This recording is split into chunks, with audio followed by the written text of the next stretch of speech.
Have you ever wondered what happens behind the pages of history, the parts that don't make it into the textbooks? The story of the Islamic empires is often told as one of brilliance. Golden cities, scholars of mathematics, astronomy, and medicine who lit up the medieval world while Europe slept through its dark ages. And much of that is true. Baghdad, Damascus, and Cordoba were once beacons of learning that shaped our modern world. But behind that shining legacy lies another, more complex story. One about conquest, control, and the human cost of empire. Like every civilization that expanded across continents, the caliphates of the Middle Ages faced a question that would define their rule. How do you turn conquest into obedience? In the vast land stretching from Spain to the edges of India, millions of people lived under the banners of Islam. Christians, Jews, Zoroastrians, Hindus, and countless others. Some converted willingly, drawn by new ideas or opportunities. Others resisted, clinging to the faiths and cultures of their ancestors. And for them, life under the new order became a constant negotiation, a daily struggle for dignity, survival, and identity. This isn't a story of villains and saints, it's a story of systems, of how power reshapes societies from within. Because conquest was never just about armies, it was about minds, economies, and the slow erasure of what once was. From the Ottoman child levies that tore families apart, to the silent disappearance of ancient languages and traditions, every empire left behind both light and shadow. The caliphates were no different. They built cities of marble, and beneath those domes lay the echoes of cultures that would soon vanish.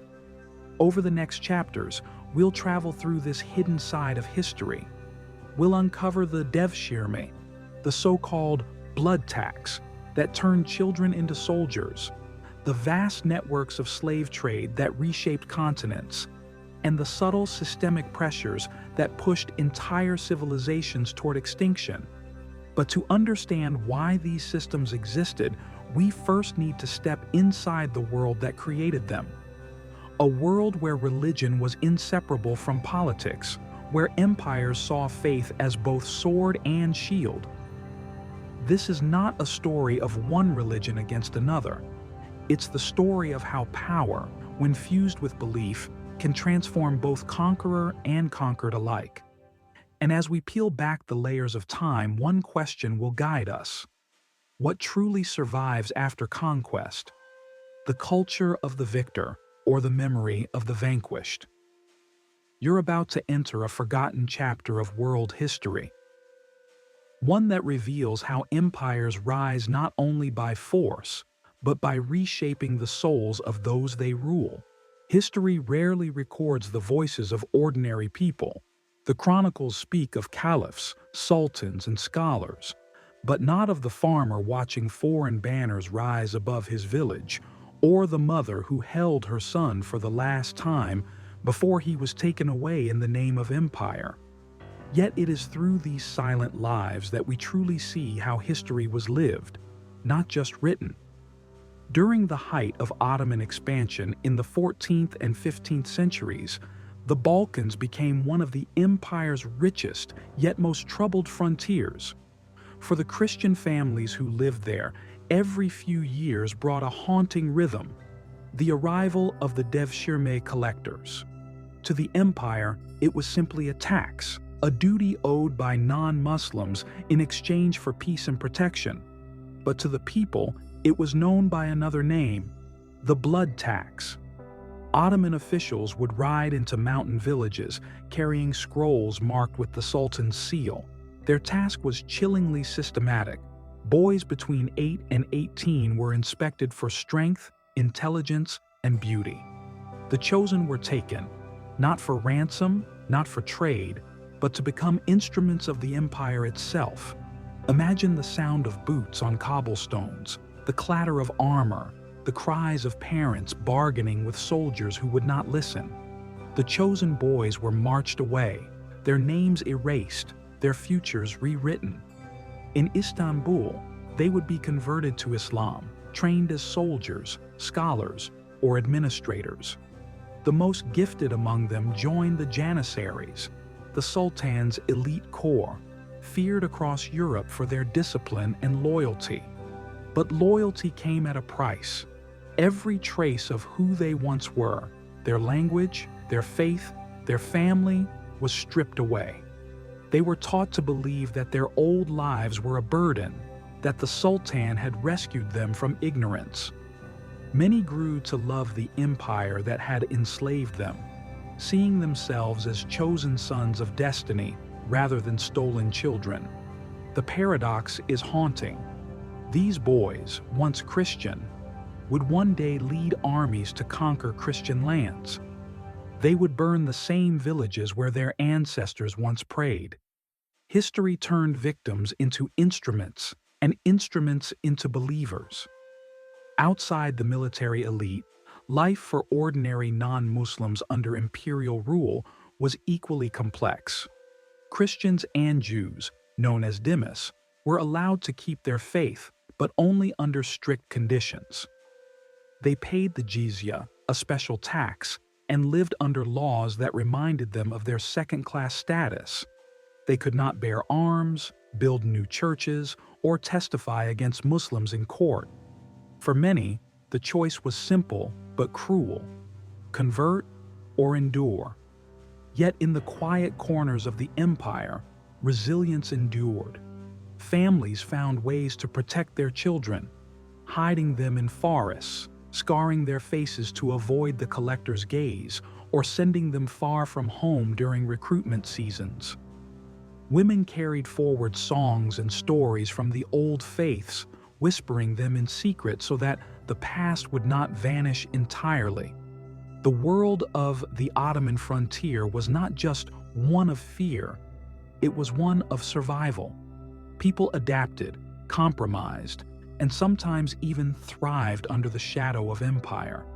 Markets bustled, artisans worked, scholars debated in coffee houses. The empire was vast, complex, and, like all human systems, filled with contradictions. But beneath the surface of trade and culture lay an unspoken truth. Every empire, no matter how enlightened, is built upon the management of those it conquers. And nowhere was that control more intricate or more devastating than in the systems that turned faith, childhood, and identity into tools of governance. What began as a policy of tribute had become something much deeper, a machinery designed to remake humanity itself. In the next part, we'll step into the heart of that machinery to see how the system of conquest evolved into one of the most disciplined and psychologically complex empires in history. When we think of conquest, we imagine armies, banners in the wind, the roar of cavalry, the clash of steel. But the Ottomans understood something far more profound. True conquest was not won on the battlefield. It was won in the mind. By the 15th century, the Devshirme system had become one of the most efficient institutions of social engineering in human history. The empire no longer needed to rely solely on fear or brute force. It had found a way to manufacture loyalty, to mold faith, identity, and ambition into instruments of control. Each year, waves of boys taken from Christian families were brought to Istanbul. Their journey was both physical and psychological, from the familiar warmth of home to the cold discipline of the barracks. Upon arrival, they were bathed, circumcised, and given new Muslim names. Their clothes were burned, their languages banned, their prayers silenced. The slate was wiped clean. Then came the rebuilding. The empire became their parent, the Sultan, their godfather. They were fed, clothed, and taught to read and write, not in the tongues of their ancestors, but in Arabic, Turkish, and Persian, the sacred languages of power. They studied religion, warfare, mathematics, and music, until the past felt like a dream they could no longer recall. Those who showed strength and courage became janissaries, the elite soldiers of the Sultan. Their loyalty was legendary. They were forbidden to marry, own property, or form families. Their only devotion was to the empire itself. They became the sword and shield of the caliphate, utterly loyal to the very system that had once enslaved them. Imagine a boy, now a man, standing before the gates of a Christian city his ancestors once called home, leading the charge against his own people. To him, it was not betrayal, it was destiny. He no longer saw himself as a captive, but as a chosen instrument of divine order. That was the genius and the horror of the devised. But the Ottoman child levy was only one strand in a vast web of domination that stretched across continents. From the deserts of Arabia to the forests of Africa, the Islamic slave trade operated for more than 1,000 years, longer, wider, and in many ways more enduring than the Atlantic trade that would come centuries later. Millions of men, women, and children were captured, sold, and transported across the Islamic world, from West Africa to the Arabian Peninsula, from Eastern Europe to India. The system was complex, deeply embedded in the economies of empires. But what made it truly terrifying was its logic. It wasn't just about labor or wealth, it was about control. Unlike in the Americas, where slaves could sometimes form families and communities, the Islamic trade often sought to prevent that very possibility. Male captives were frequently castrated, a practice that left most dead and the survivors forever marked. Female captives were absorbed into households, harems, or domestic service, their identities erased through conversion, confinement, and dependency. For centuries, these systems operated side by side, the military, the economic, the cultural, reinforcing one another in a cycle that kept conquered populations subdued, divided, and dependent. It was empire not as chaos, but as architecture, a deliberate design built upon obedience and forgetting. Yet even within this machinery, traces of resistance flickered. Some janissaries remembered their origins and smuggled fragments of their old language in whispered prayers. Some enslaved people rose to power, using the very system that oppressed them to climb to influence. Like the Mamluks of Egypt, slave soldiers who eventually overthrew their masters and founded their own dynasty. Power, it seemed, could corrupt and liberate in equal measure. The Ottoman world was a paradox, enlightened and brutal, spiritual and pragmatic, disciplined and cruel. It created universities, poetry, and philosophy, while perfecting systems that broke the human spirit with surgical precision. But every empire that builds upon silence eventually hears the echoes of its own making. By the 17th century, cracks began to show. The janissaries, once instruments of order, became a political force of their own, ambitious, unruly, and increasingly disconnected from the ideals that had forged them. The same system that had made the empire strong began to rot it from within. In the next part, we'll explore what happens when control turns inward, when the empire's machinery begins consuming itself, and the people once conquered find new ways to resist, endure, and outlast the shadow of their rulers. Empires rarely fall in a single moment. They erode quietly, invisibly, from within. The Ottoman Empire was no exception. For centuries, it had been a machine of order and belief, binding together hundreds of cultures under the shadow of the crescent. But by the 17th century, the perfect balance that had once defined it began to tremble. The very institutions that made the empire powerful had begun to rot from their core. The janissaries, once the disciplined sons of the Sultan, had become something else entirely, a brotherhood too powerful to control. Born from obedience, they had turned into a political class of their own, using their influence to dictate policy, depose sultans, and guard their privileges like kings. The machine of loyalty had learned to serve itself.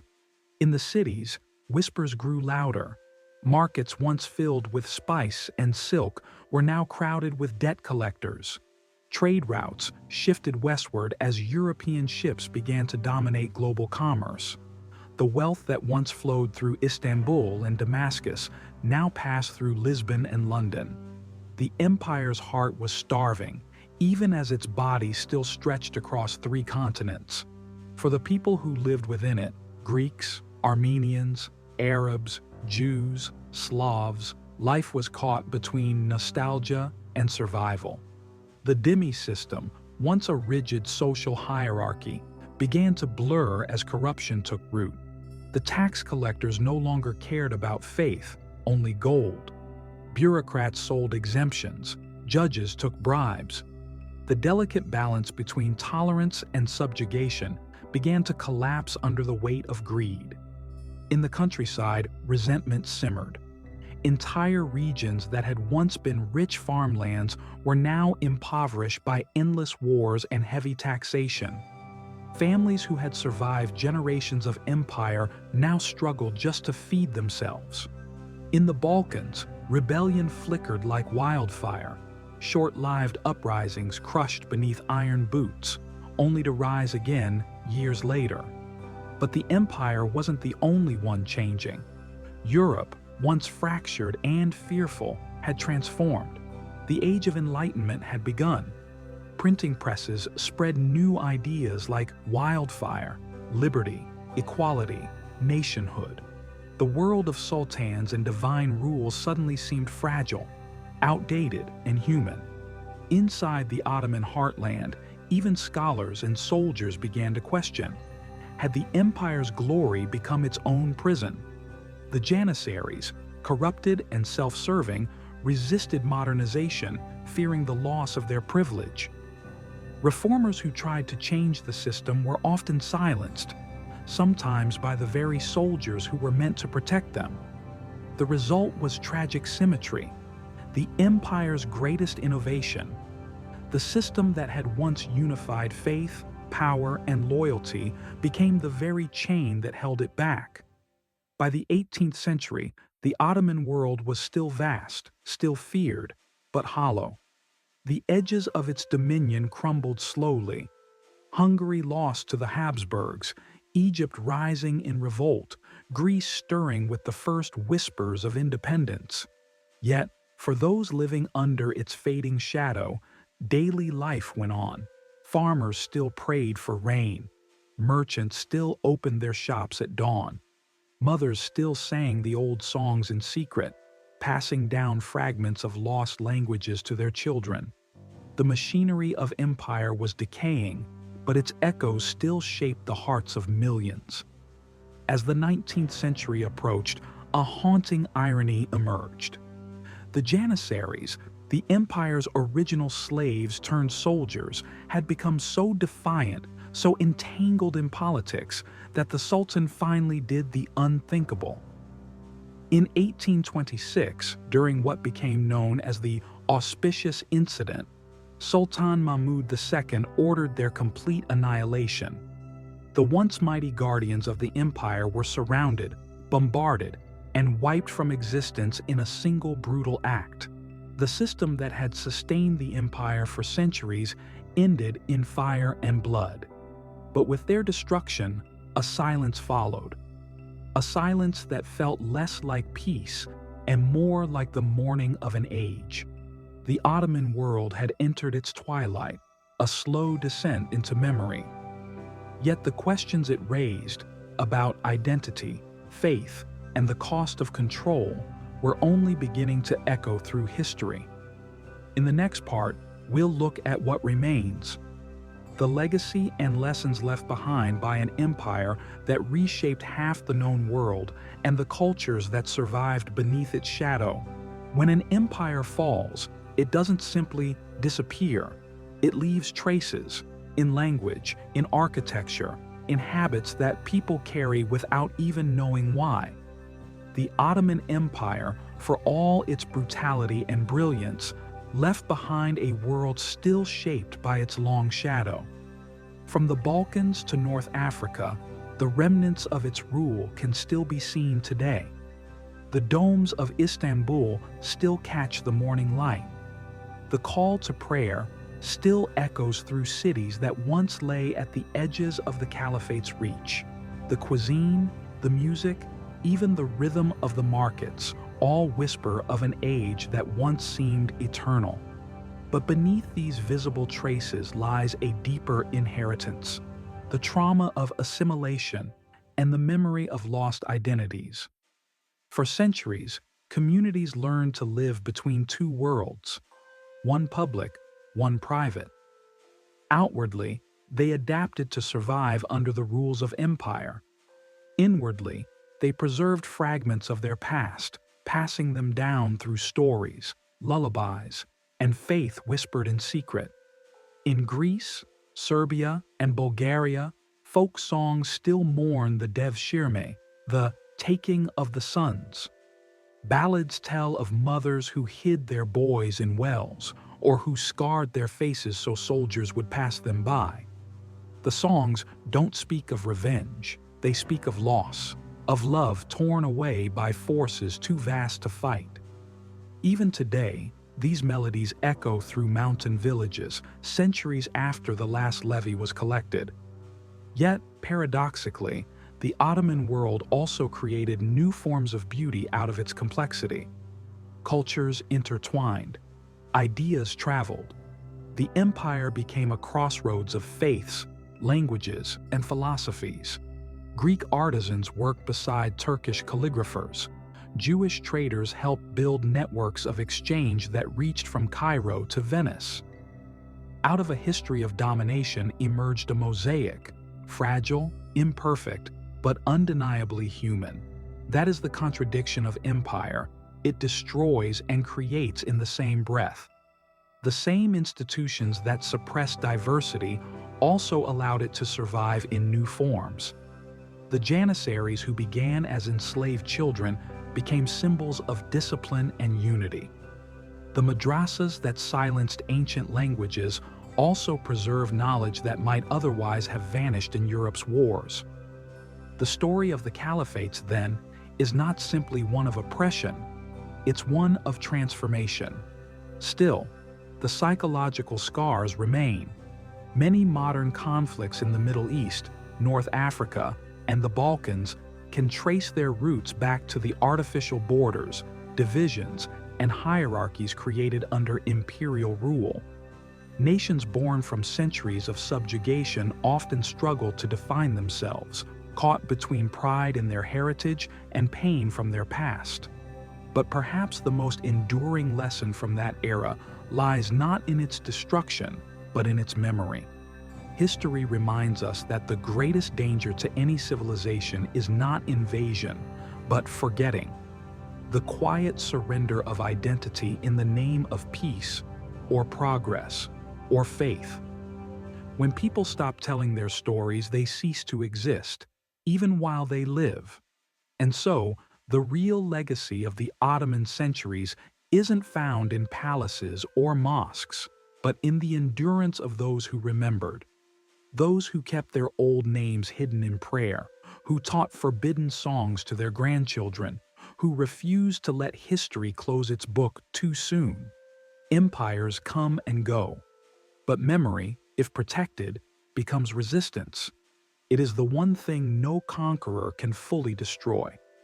In our final chapter, we'll step beyond the ruins into the modern world to ask how these echoes of empire still shape who we are today, and whether humanity has truly learned from its past. History never truly ends. It lingers in the silence between generations, in the ruins that refuse to crumble, in the words that outlive their speakers. The Ottoman Empire may have fallen in 1922, but its ghost still walks the modern world. You can hear it in the rhythm of Istanbul's streets, in the patterns of Balkan folk music, in the architecture of Cairo and Sarajevo.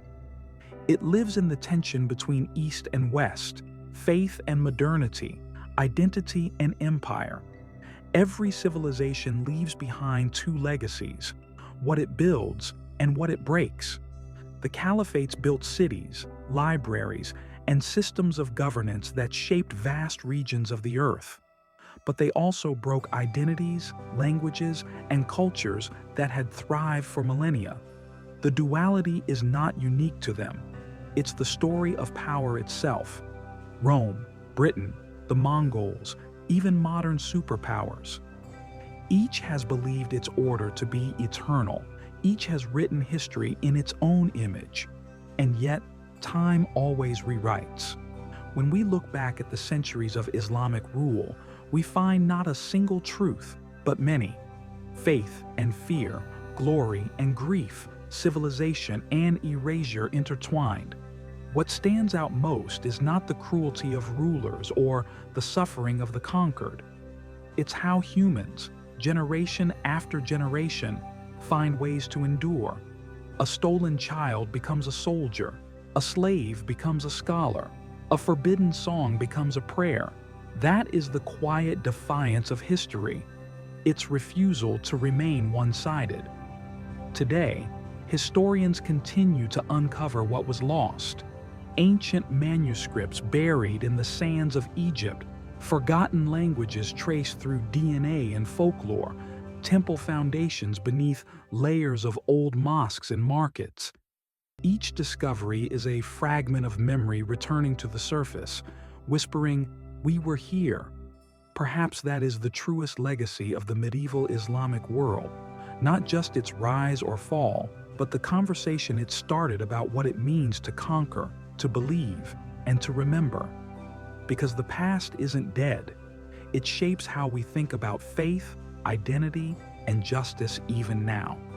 When we talk about tolerance, diversity, or unity, we are really talking about the ghosts of our empires, the echoes of choices made 1,000 years ago. So maybe the lesson is this: empires may vanish, but ideas do not.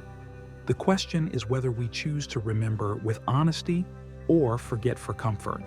And as we stand in a world still scarred by the ambitions of history, we might ask ourselves, what will our generation leave behind? Will future historians look back and see understanding, or another cycle of conquest disguised by new names? The ruins of the past are not warnings, they are mirrors. And if we dare to look closely, we might still learn how to break free from the patterns that once enslaved entire civilizations. Because in the end, no matter how much history tries to bury its own contradictions, memory always finds a way back. But then again, is this really the whole story? Or are there still pages of our past waiting quietly to be found?